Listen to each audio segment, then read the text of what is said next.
থাকবেন। কি বলবেন এভাবে? নির্লজ্জ বেহায়া পুলিশ, এরা চোর, এরাও চোর। চোর না হলে মমতা ব্যানার্জিকে সমর্থন করে হাওয়া চুরির তলায় চলে গেছে এরা। এদের তো লজ্জা হচ্ছে। I want to know from them Hui is chief minister, honourable chief minister, Hui is chief minister? চোর 14 ব্যক্তি, হিজ চিপস। এটা তো এর সাজা উচিত, জেল ভরা উচিত একে। এবং এই পুলিশ আজকে প্রশাসন হাওয়া চুরির তলায় চলে গেছে। পুলিশ বলেছে আমাদেরও দেন, আপনিও খান, নাহলে বলে আজকে উদ্দুপুরে একবার পাহারা দেয় বিরোধী দলকে। সাধারণ মানুষ আপনারা রাস্তা দিয়ে যাচ্ছিলেন, কিন্তু শিক্ষকদের মারা হচ্ছে, পুলিশ মারছে, আপনারা কি করবেন? লালবাজারের সামনে এই মুহূর্তে সাধারণ মানুষ আপনারা সাধারণ মানুষের আমরা প্রতিবাদ করব, এবং যাতে ওনারা যেভাবে লাঠিচার্জ করছে বিনা এতে যাতে না হয়, তার জন্য আমরা সাধারণ মানুষও লালবাজারের সামনে দাঁড়িয়ে থাকবো, প্রতিবাদ করব। আপনার সাধারণ মানুষও লালবাজারের সামনে দাঁড়িয়ে থাকবেন? হ্যাঁ, আমরা প্রতিবাদ করবো। আপনারা কি লালবাজারের সামনে সবাই দাঁড়িয়ে থাকবেন? আপনার লালবাজারের সামনে এভাবে সাধারণ মানুষকে মারা হচ্ছে, এভাবে শিক্ষকদের মারা হচ্ছে, কি বলবেন আপনারা? क्या बोलेगा बाबू, जो होता है वो तो आप लोग जानते ही है। वो सबसे बड़ा तो नेता लोग है, हम लोग क्या करने सकेंगे। এই মুহূর্তে সাধারণ মানুষ তারাও জড়ো হয়ে গিয়েছে। তারা বলছেন যারা বিজেপি বিধায়করা বিক্ষোভ দেখাচ্ছেন লালবাজারের সামনে, সেখানে তারাও অবস্থানে বসে পড়বেন। সাধারণ মানুষ বলছেন আপনারা এইভাবেই থাকবেন? এখানে এইভাবেই থাকবো যতক্ষণ না সুবিচার হয়, ততক্ষণ আমরা এখানে লালবাজার এখানে থাকবেন। হ্যাঁ, থাকতে। আরে আমরা তো মানুষ, আমার 73 বছর বয়স, 73 ডোন্ট ফরগেট ইট। আজকে কেন প্রতিবাদ করছি? আমি দেখতে পাচ্ছি যখন বিজেপি বিধায়করা পুরো রাস্তা ঘিরে ধরেছেন, সাধারণ মানুষ আপনাদের পাশে আছে। যেভাবে টিচারের উপর অত্যাচার হয়েছে, যেভাবে লাঠি পিটানো হয়েছে, ঘুষি লাথি মারা হয়েছে, সেটা সভ্য সমাজ কোনোদিন গ্রহণ করবে না। যদি আজকে আমরা রোডে না নামি, তো আমাদের রাজনীতি করা ব্যর্থ আছে। এই জন্য আমরা লালবাজারের সামনে ওদের সঙ্গে দাঁড়িয়ে আমরা এখানে বসে আছি। শঙ্কর বাবু, সাধারণ মানুষ আপনাদের সঙ্গে আছেন, তারা পেছনে দাঁড়িয়ে পড়েছেন আপনাদের সঙ্গে। এই আন্দোলন, এই শিক্ষকদেরকে কুর্নিশ জানাই, কেননা মানুষের তো বিবেকবোধ মরে যায়নি। একটা চোর মুখ্যমন্ত্রী, একটা ভণ্ড মুখ্যমন্ত্রী, একটা ধাপ্পাবাজ মুখ্যমন্ত্রী রাজ্যটাকে শেষ করেছে। ওনাকে আর এই রাজ্যকে শেষ করতে দেব না। ফলে এই লড়াই রাস্তায় হবে। সমস্ত চাকরি প্রার্থী, চাকরিতে প্রতারিত যারা হয়েছেন, তাদেরকে একত্রিত হতে বলবো, এবং এই লড়াই মুখ্যমন্ত্রীর পদত্যাগ এবং মুখ্যমন্ত্রীর গ্রেপ্তার না হওয়া পর্যন্ত এই লড়াই চলবে। লালবাজারের সামনে ছবিটা রবিকে বলবো দেখাতে, কারণ এই মুহূর্তে সমস্ত বাস গাড়ি সমস্ত কিছু এক জায়গায় দাঁড়িয়ে গিয়েছে। পুলিশ এখান থেকে রুট ঘুরিয়ে দেওয়ার চেষ্টা করছেন। সংশ্লিষ্ট ছবিগুলো রবিকে বলবো একবার দেখাতে।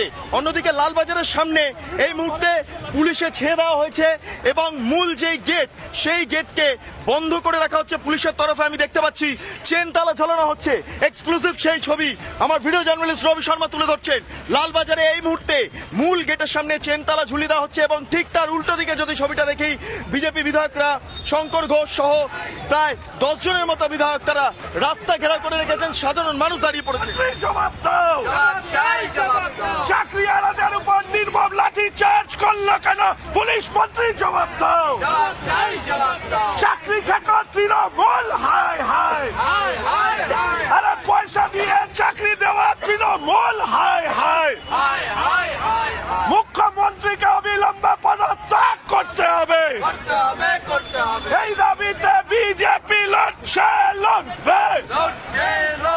আরে চাকরি থেকে টাকা নেওয়া তৃণমূল নেতাদের গ্রেফতার করতে হবে। বিরোধী কণ্ঠস্বরকে দমিয়ে রাখা চলছে না, চলবে না। এই দাবিতে বিজেপি লড়বে। অবিলম্বে যোগ্য চাকরিয়ালদের চাকরি সুনিশ্চিত করতে হবে।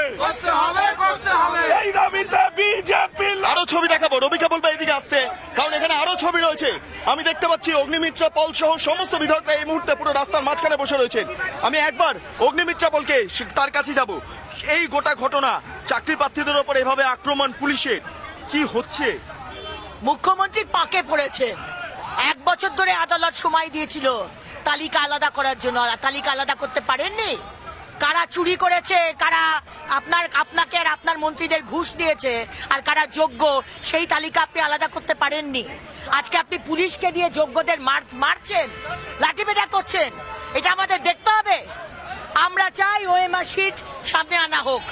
ওএমআর শিট কোনো এ করা হয়নি, ওএমআর শিট উনি লুকিয়ে রেখেছেন। একটা বিষয়, মমতা ব্যানার্জি লুকিয়ে রেখেছেন ওএমআর শিট, তাকে গ্রেপ্তার করা হোক। 7,000 যোগ্য বলে লেখা হলো, মুখ্যমন্ত্রী নেতাজি ইন্ডোরে প্রোগ্রাম করলেন, তাহলে সেই 7,000 বিধানে আমরা এখানে বসতাম।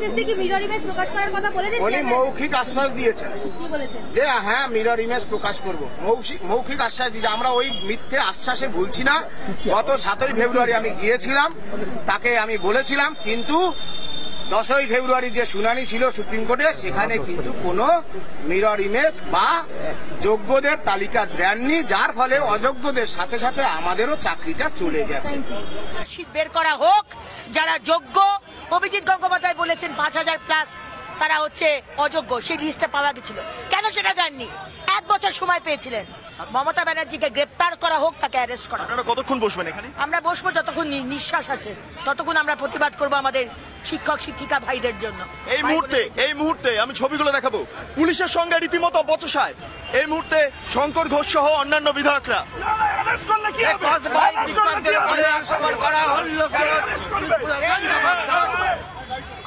শিক্ষকদের উপরে আক্রমণ করা হলে আপনারা কি অ্যারেস্ট করবেন স্যার? আপনি রাস্তাটা অন্যটা ছাড়ুন, আপনি পাশে আসুন।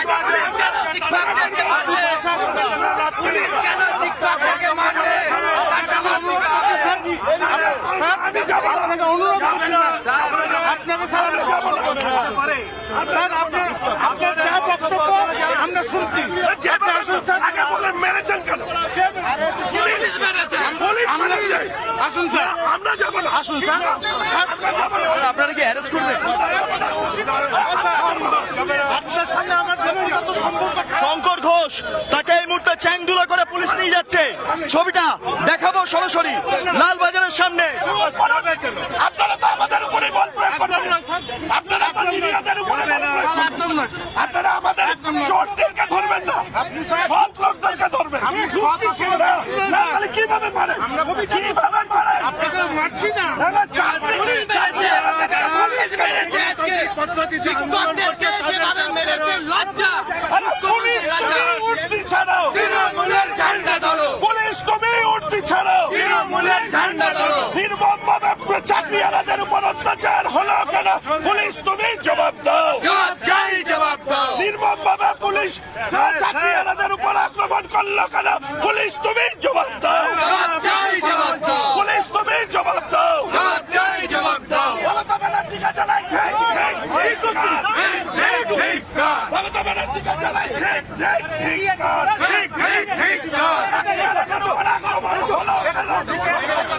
জবাব দাও।